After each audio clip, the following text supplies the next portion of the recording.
लापरवाही के चलते तोशाम अनाज मंडी में हजारों क्विंटल सरसों तथा गेहूं की फसल बरसाती पानी में हुई बर्बाद। सचिव सुदेश श्योरार ने स्वयं माना कि उठान प्रक्रिया धीमी होने की वजह से यह फसल बर्बाद हुई। बारिश आने से तोशाम अनाज मंडी में पानी हुई, खुले आसमान के नीचे पड़ी गेहूं व सरसों की फसल। तोशाम अनाज मंडी में फसलों का उठान न होने की वजह से खुले आसमान के नीचे पड़े हजारों क्विंटल सरसों तथा गेहूं बारिश में भीग गए।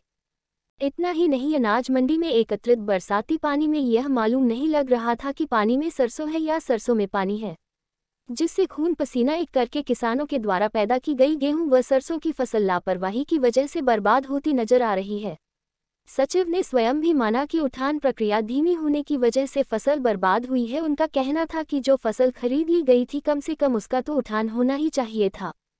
उल्लेखनीय है कि तोशाम अनाज मंडी में पिछले कुछ दिनों से गेहूं तथा सरसों की फसल खरीद का कार्य जारी है, लेकिन बार बार कहने के बावजूद भी फसल उठान का कार्य इतना मंद गति से चल रहा था कि तोशाम अनाज मंडी गेहूं तथा सरसों की फसल से अटी पड़ी थी।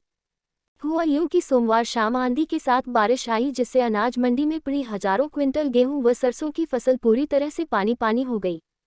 इस दौरान अनाज मंडी में लगी हुई गेहूं व सरसों की ढेरियों के पास एकत्रित बरसाती पानी में ये पता लगाना मुश्किल हो पा रहा था कि पानी में सरसों है या सरसों में पानी है।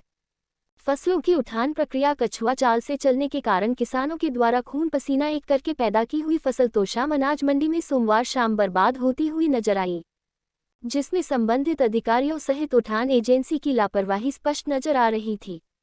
अब आगामी समय में काबिले गौर यह होगा कि संबंधित अधिकारियों की लापरवाही के चलते पूरी तरह से पानी हुई यह गेहूं तथा सरसों की फसल उन्हें अधिकारियों या अमीर लोगों की रसोई में खाने में प्रयोग होगी, या ये खराब हुई फसल अधिकारियों द्वारा लीपापोती करके गरीबों का निवाला बनेगी। ये तो अभी भविष्य के गर्भ में है, लेकिन लापरवाही के चलते इस फसल के बर्बाद होने के मंजर बाद ये कहने में कोई अतिशयोक्ति नहीं होगी। जहां सरकार तथा कृषि मंत्री किसानों का पूरा ध्यान रखने की बड़ी बातें करते हैं, ऐसे में किसानों के द्वारा खून पसीना एक करके पैदा की हुई फसल अधिकारियों की लापरवाही के चलते बर्बाद हो रही है।